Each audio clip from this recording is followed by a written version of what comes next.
അപ്പം നമ്മളിന്ന് ഉണ്ടാക്കാൻ പോകുന്ന റെസിപ്പിക്ക് വേണ്ടിയിട്ട് 1 കപ്പ് അവിലെടുത്തിട്ടുണ്ട്, 1/2 കപ്പ് റവ എടുത്തിട്ടുണ്ട്. അവിൽ വന്ന് വെളുത്ത അവലായാലും ചുമന്ന അവലായാലും കുഴപ്പമില്ല, ഏതായാലും നമുക്ക് എടുക്കാം. അപ്പോൾ ഒരു മിക്സിയുടെ ജാർ എടുത്തിട്ട് നമ്മൾ എടുത്ത് വെച്ചിരിക്കുന്ന അവിൽ ഇട്ട് കൊടുക്കുന്നു, റവയും കൂടെ ഇട്ട് കൊടുക്കുന്നു. എന്നിട്ട് നല്ല രീതിയിലൊന്ന് പൊടിച്ചിട്ട് വരാം. നോക്കൂ, നല്ല രീതിയിൽ പൊടിച്ചിട്ടുണ്ട്. എത്രത്തോളം നമുക്ക് നല്ല രീതിയിൽ പൊടിക്കാൻ പറ്റുമോ അത്രയും പൊടിക്കുക. ഒരു ബൗളെടുത്തിട്ട് ബൗളിലോട്ട് ഇട്ട് കൊടുക്കാം.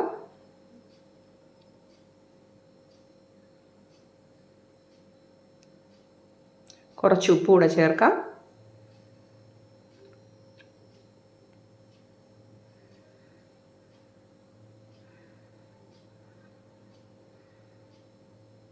കുറച്ചായിട്ട് വെള്ളം തളിച്ചിട്ട് നമ്മൾ ചപ്പാത്തിക്ക് മാവ് കുഴയ്ക്കുന്ന പോലെ കുഴയ്ക്കണം. ഇതുപോലെ കുറച്ചായിട്ട് വെള്ളം തളിച്ച് കുഴയ്ക്കണം.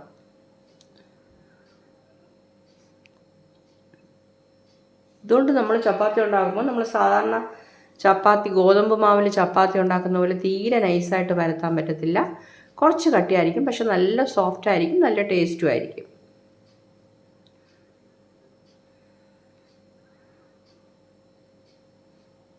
ഇപ്പോൾ കുറച്ച് വെള്ളം ഒഴിച്ച് ഇതുപോലെ തളിച്ച് കുഴയ്ക്കാം. ഇതിൽ 1 സ്പൂൺ ഓയിലും കൂടെ ചേർക്കുന്നേ.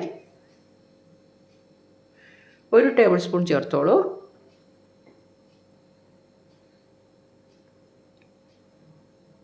എന്നിട്ട് ഇതുപോലെ തന്നെ കുഴയ്ക്കാം.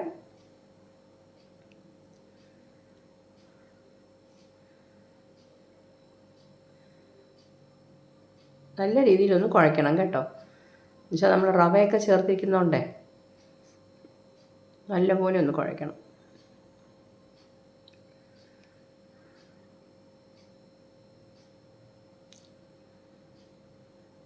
ഞാൻ കുറച്ച് വെള്ളം തളിച്ചാണ് കുഴയ്ക്കുന്നത്. എന്നുവെച്ചാൽ വെള്ളം കൂടിപ്പോയാലും ശരിയാകത്തില്ല, കുറഞ്ഞു പോയാൽ നമുക്ക് ചേർത്തോളാം.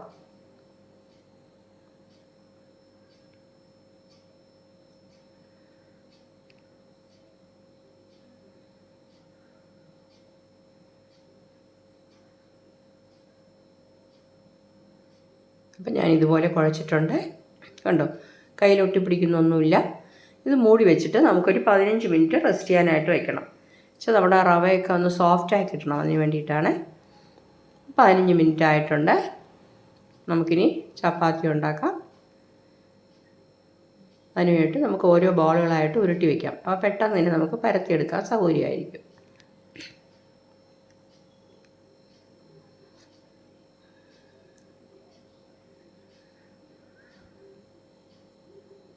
ഇതുപോലെ ഉരുട്ടി വെച്ചിട്ട് പരത്തിയെടുക്കാം.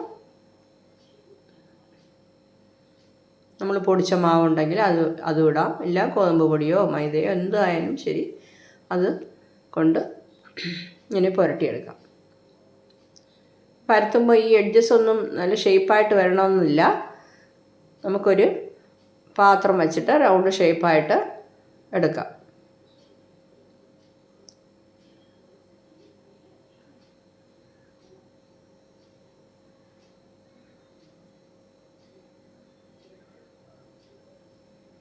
നമ്മളെപ്പോഴും ഗോതമ്പ് മാവ് കൊണ്ടല്ലേ ചെയ്യുന്നത്, കണ്ടോ.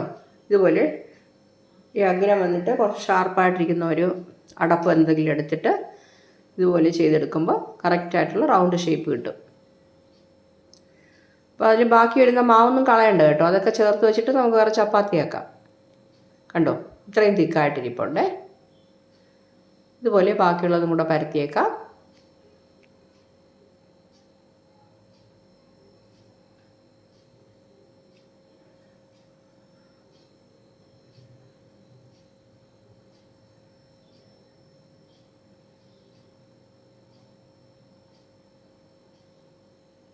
നല്ല സോഫ്റ്റ് ആയിരിക്കും കേട്ടോ ഈ ചപ്പാത്തി. നിങ്ങൾ ഒരു പ്രാവശ്യമെങ്കിലും ഉണ്ടാക്കി നോക്കണം. നമ്മൾ ഓട്സ് കൊണ്ടൊക്കെ ഒന്ന് ചപ്പാത്തി ഉണ്ടാക്കിയല്ലോ, അതും നല്ല ടേസ്റ്റായിരുന്നു.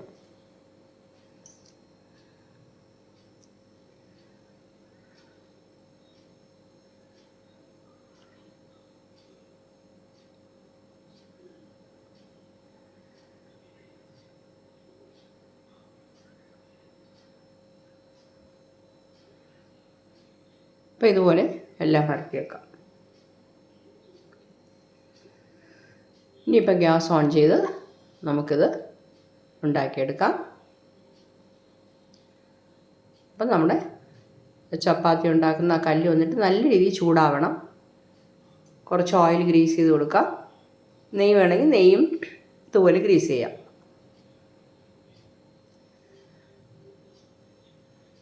കല്ല് നല്ല ചൂടായിട്ട് നമ്മളിതിട്ട് കൊടുക്കാം.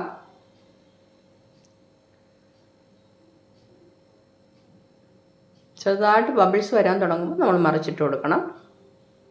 പിന്നെ പുറത്തും കൂടെ ചെറുതായിട്ടൊന്ന് ഇതുപോലെ ഓയിലോ നെയ്യോ എന്തെങ്കിലും നിങ്ങൾക്ക് ഇഷ്ടമുള്ളത് ഗ്രീസ് ചെയ്ത് കൊടുക്കാം.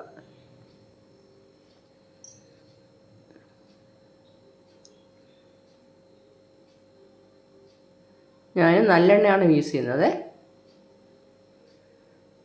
കണ്ടോ, ചെറുതായിട്ട് ബബിൾസ് വരാൻ തുടങ്ങിയിട്ടുണ്ട്.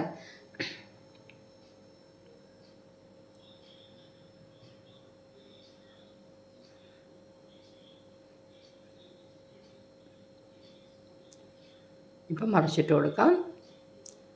ഇതുപോലെ 3-4 പ്രാവശ്യം തിരിച്ചു മറിച്ചിട്ട് നമുക്കത് ഉണ്ടാക്കിയെടുക്കാം. വളരെ എളുപ്പമാണ് കേട്ടോ ചെയ്യാനായിട്ട്.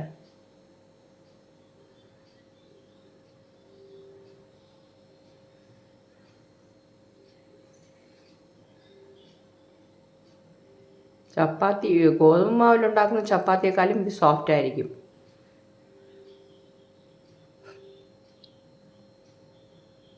രണ്ട് സൈഡും നല്ല വെന്തതിന് ശേഷം നമുക്ക് മാറ്റാം.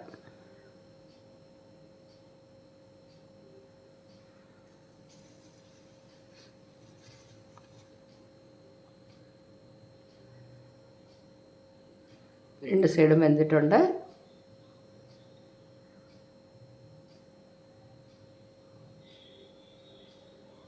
ഇനിയിപ്പോൾ ഒരു പ്ലേറ്റിലോട്ട് മാറ്റിയേക്കാം. അതുപോലെ തന്നെ അടുത്തത് വിട്ട് കൊടുക്കാം.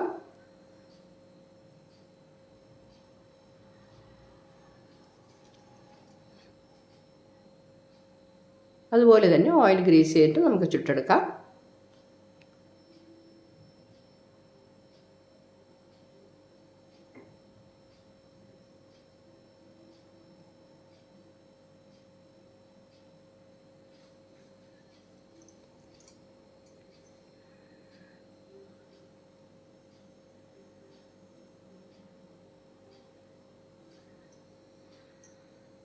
ഫ്ലെയിം കൂട്ടി വെച്ച് തന്നെ ചെയ്തോളാം കേട്ടോ.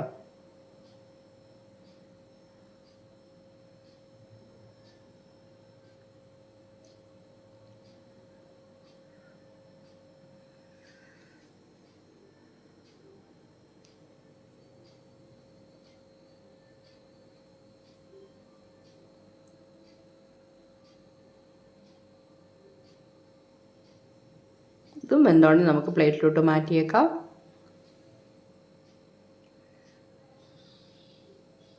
കണ്ടോ, നല്ല പൊങ്ങി വരുന്നുണ്ട്.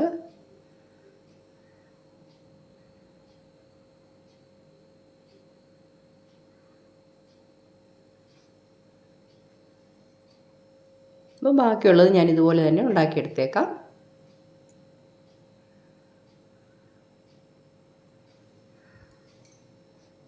കണ്ടോ, നമ്മുടെ ചപ്പാത്തി സൂപ്പറായിട്ട് കിട്ടിയിട്ടുണ്ട്. കയ്യിലെടുക്കുമ്പോൾ തന്നെ അറിയാൻ പറ്റും നല്ല സോഫ്റ്റ് ആണെന്ന്. ഇതിന് ഞാനിന്ന് ഉണ്ടാക്കിയത് മുട്ടക്കറിയാണേ, എഗ് റോസ്റ്റാണ് ഉണ്ടാക്കിയത്. നിങ്ങൾക്ക് ഇഷ്ടമുള്ള കറി കൂട്ടി കഴിക്കാം കേട്ടോ. ഞാൻ ഒന്നെടുത്ത് കാണിച്ചു തരാം. കണ്ടോ, തൊട്ടുടനെ തന്നെ നമുക്ക് പെട്ടെന്ന് എടുക്കാൻ പറ്റുന്നു. നല്ല സോഫ്റ്റാണ്. നിങ്ങളുണ്ടാക്കിയിട്ട് നിങ്ങളുടെ ഫീഡ്ബാക്ക് അറിയിക്കണേ. Thank you.